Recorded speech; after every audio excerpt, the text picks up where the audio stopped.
that's not the official ATO's website.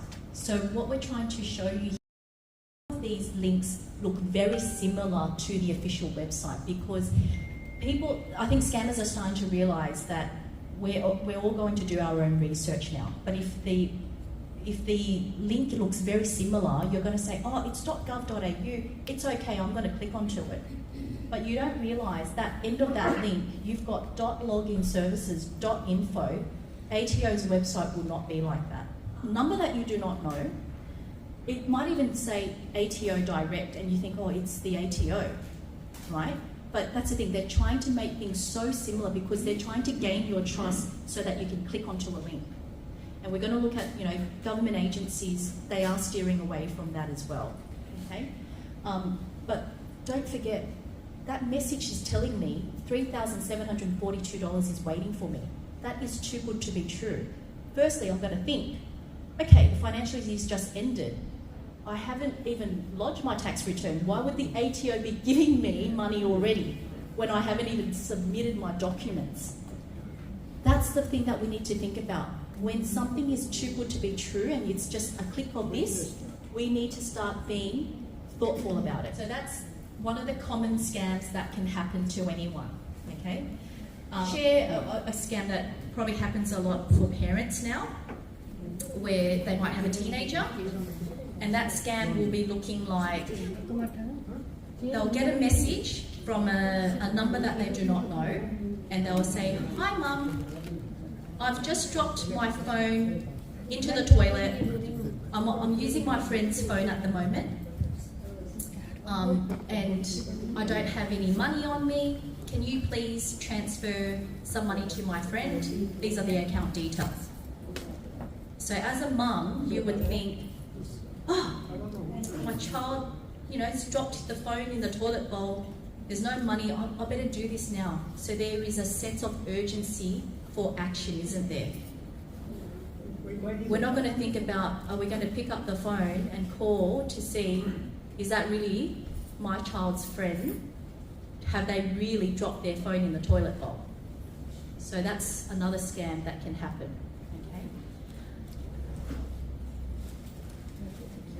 okay? Okay, so there are many different types of scams, and like I mentioned, they take every opportunity to create scams as well, okay?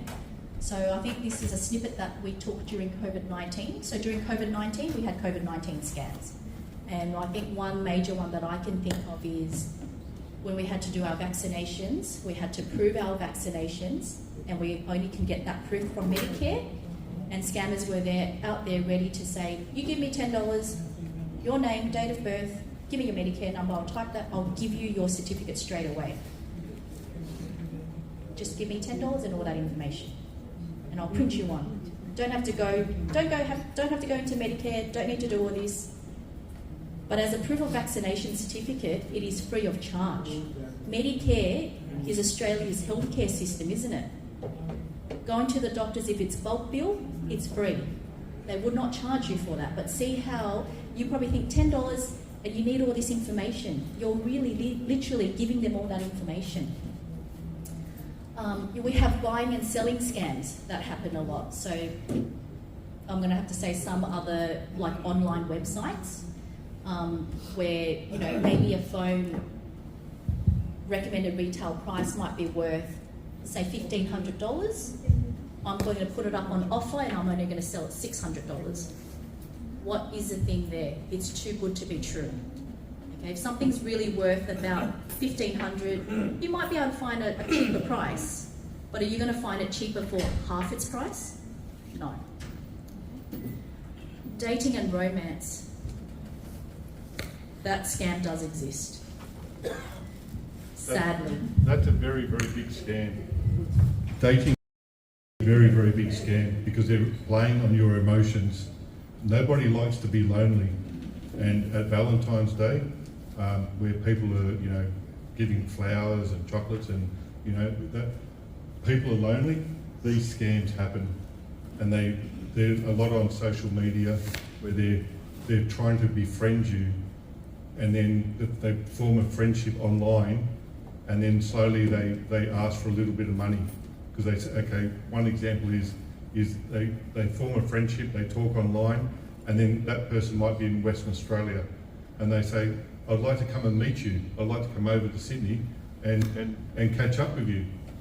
And then all of a sudden the next message is something like, oh sorry I can't come, my mum's really sick and I haven't got enough money, could you give me $500? They might send $500 and that's the first little bite they've got. And then a couple of days later they won't say, oh my mum's really crook now, we need to find $5,000 for a medical, can you help me? And then they send $5,000. And then all of a sudden, before you know it, they've sent out all this money and they never meet the person. It's just a scam, but they're playing on your emotions. You know, it's a horrible scam, but it's a very big scam. A lot of people fall for it. Fake charities, that's another big scam. Last year we had the bus crash in the Hunt Valley, where I think 8 people died or something like that. Unfortunately from that, there was Facebook, donate money to the victims. It wasn't going to the victims, it was going to scammers. You know, a lot of these scams are on social media, you know, and they're playing on your emotions. You feel so sorry for these people, they're going to a wedding, you know, and then all of a sudden, through no fault of their own, they passed away or they're severely injured. The emotion is, oh, that family needs help, the community needs help, let's donate $100. And before you know it, they've raised $30,000, but it's not going to the families, it's going to the scammers. Investments, that's a huge one, fake investments. I mean, I looked this morning, there's one last night, a retiree scammed $410,000. It was a scam where he saw on Facebook and was making money, and he saw a picture of Elon Musk, he saw a picture of Anthony Albanese, Julia Gillard, the former Prime Ministers. You think they're endorsing it? They're endorsing this investment. It wasn't, it was just fake AI, fake pictures associated with it.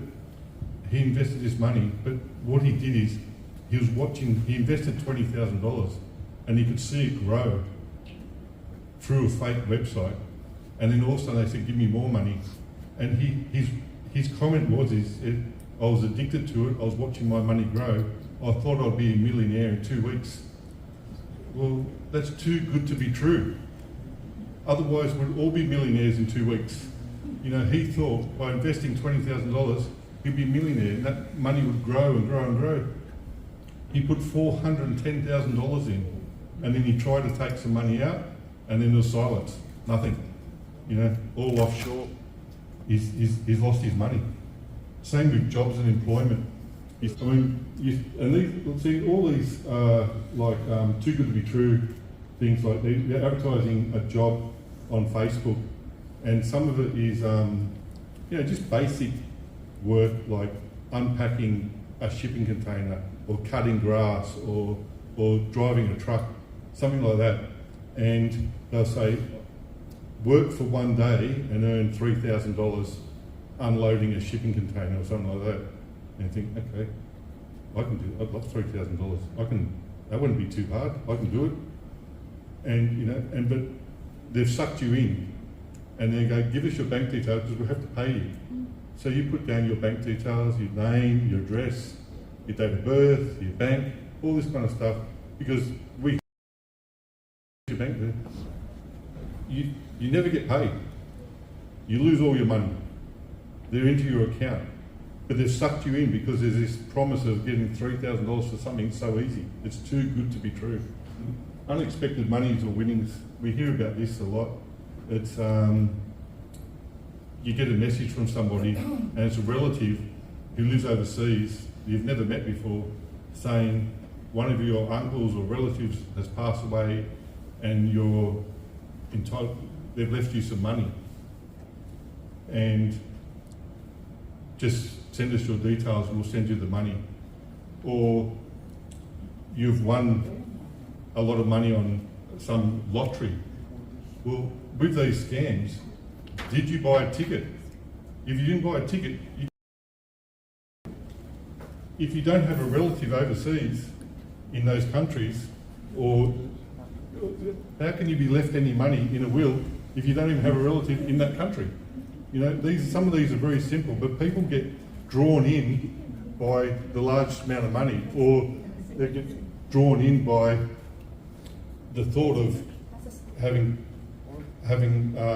you know, a quick winnings. But it's all emotional. It's all, everyone wants to be well off and comfortable, and this is a quick way of doing it. So we're going to go through some tips and hints about avoiding scams. Okay, we need to start being very careful about some of the links that we're going to click, especially when we're getting them via emails or text messages claiming that they might be from bank, government, you name it. Okay, we're going to start thinking about what we're going to do when we're clicking onto links like that. Doing your own research is always the best. Okay, you know, if ATO needs to do a refund money for you, you need to call ATO. Okay, but you're not going to call on the number that's listed on the message or email. You're going to go and look up and search for ATO's contact number. That way, you would know that you're calling the right number, not a number that's been given to you. Okay. Most secured websites will start with a HTTPS semicolon. But what you'll notice is there will be a secure padlock, meaning that website is secured. Okay. Sometimes you might go onto some websites and it might say not secure. Just be a little bit careful. Okay? We're going to keep our pins and passwords in a safe place. And never pretty much give out any of your personal information, banking details, credit cards, even if you've got a call or they're claiming for someone to be from an organisation or a bank, for example. We're going to set up strong passwords, okay? And if it's possible, we are going to change these passwords on a regular basis, okay? I know it's a bit hard. I'm a mother of two, and sometimes I do fall in the trap of using the same password for all my login, but that's something that we should refrain from doing, meaning that we should not do that, and we should be changing these passwords regularly. You've got to use different capitals and you know, symbols to do that. You know, it's all past phrases. You use phrase words now, or terms. You know, you could use dog and car, or something like that, which is random or nothing to do with you. You know, Pluto and biscuits, something that's totally random and has no links back to you. So updating your password and your and keeping that is perfect. All this security on our phones and apps, if we think of it like a house, you've got your house and your front door is open, anybody can walk in. The next layer of security is you close your front door, it's not locked. It's a bit harder for someone to walk in because unless they walk up to it, they don't know it's locked. But if you've got an easy password, well, that's just like opening the front door and walking in. The next layer is you lock your front door and you lock the screen door, so it's a bit harder. So that's a complex password. You know, we add layers, and by doing these symbols and making your password harder, or your passphrase, or doing the updates on your phone, it's making it harder and harder and harder to get in. So it's like, if you do all those things right, you change your password, you don't click on links, you do everything right. It's like having your house with all the doors locked, all the windows locked, CCTV, alarms, a dog in the back garden, and you know, a security guard out the front. It's not going to get broken into. If you do all those things, it'll make it harder. And look, nothing is perfect. You can have the perfect house. You can have a house with all the doors locked and all the alarms on and sensor lights. If someone really wants to break in there, they'll break in there. They'll break in there. It's the same with You might have your username, your password, you sign in. You can actually, some of the websites and things like that, you can set another added layer where it says as soon as these credentials, as in your login, your password is logged into this, you can have an option to receive a text message or an email with another PIN number. So that is another preventative way, another layer, so that if someone does say they know your password, they know your username, and you get this 6-digit PIN and you're like, well, I'm not the one who's signed in, there's something that you can do. Okay, so that's what we call another layer function. Competition Commissioner, Consumer Commissioner, so they have a website, and obviously what we're talking about, the scams that are happening today, may change and they may be different ones again, okay? So having this website and Scam Watch, it's also good to have a discussion. You've got a text message from the toll to say that you owe them toll fees and things like that. Talk about it amongst yourselves. Hey, I've got this. The more we know about it, the more we understand that we stop ourselves from being scammed, okay? So there are a lot of information, and I think the main reason why we're talking about it is, unfortunately, it's happening to everyone, and our seniors are also the most vulnerable cohorts, which is very, very sad to see. I don't know if you've heard of voice print. So voice print is very similar to fingerprints, where our voice is very unique, okay? Fingerprints are unique to ours as well. Sometimes they are trying to, they might try to get you to say a sentence. They might be recording your voice to make another Charmaine that sounds like Charmaine, but is not Charmaine. Yeah, thank you for your undivided attention this morning. I hope that this talk has given you some useful tips and how to manage, especially in the technology world that we are having now. And in the future, it will be like that. Everything is going to be somehow connected to technology, and we need to be empowered, be more knowledgeable about what we can do to help protect ourselves.